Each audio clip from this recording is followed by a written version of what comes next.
सुनेत्रा काकींना कळाली तेव्हा त्यांनी हे पत्र त्या ठिकाणी लिहिलं आणि स्वतः त्यांनी लिहिलेलं आहे की 28 जानेवारी पासून ते त्या राष्ट्रीय अध्यक्ष होईपर्यंत जर कोणी त्या ठिकाणी पत्र कुठलंही दिलं असेल ते नल अँड व्हाईट त्या ठिकाणी ठरवावं. म्हणजे सुनेत्रा काकींना कदाचित जी गोष्ट दादांना माहीत होती, कोणावर विश्वास ठेवायचा कोणावर विश्वास ठेवायचा नाही, हे काकींना कळलंय असं आम्हाला वाटतं. जय पवार सुद्धा प्रेस कॉन्फरन्स घेणार होते, ती प्रेस कॉन्फरन्स का नाही झाली?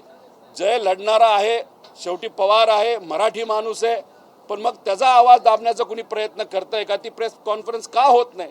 ह्या सगळ्या गोष्टीकडे बघितल्यानंतर आमचं मत आहे की कुठंतरी हा कट आधीच रचला गेला होता का?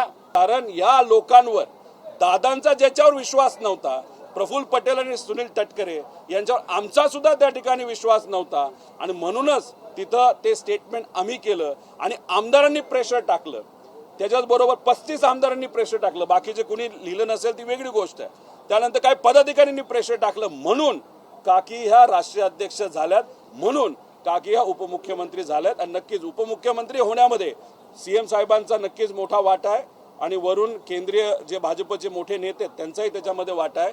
पण राष्ट्रीय अध्यक्ष होण्यामागे फक्त कोणाचा वाटा असेल तर काही 35 आमदार आणि पदाधिकारी, ह्या लोकांना जे करायचं होतं, पक्षाचा कंट्रोल जो घ्यायचा होता, तो मात्र त्या ठिकाणी त्यांना तिथं घेतला आला नाही.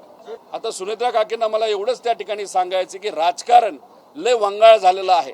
अवतीभोवती जी कोणी लोक आहेत त्यांच्याबद्दलची काळजी आपल्याला घ्यावी लागेल. कार्यकर्ता, पदाधिकारी, आमदार हे आपल्या सर्वांसाठी महत्त्वाचं आहे. आणि मला जे कळतंय अधिवेशनामध्ये दादांच्या ॲक्सिडेंटबद्दल 1-2 आमदार सोडले तर कुठलाही आमदार तिथं बोलला नाही. कारण सुनील तटकरे आणि प्रफुल्ल पटेल यांनी सांगितलं होतं की अजिबात दादांच्या ॲक्सिडेंटबद्दल त्या ठिकाणी तिथं बोलायचं नाही.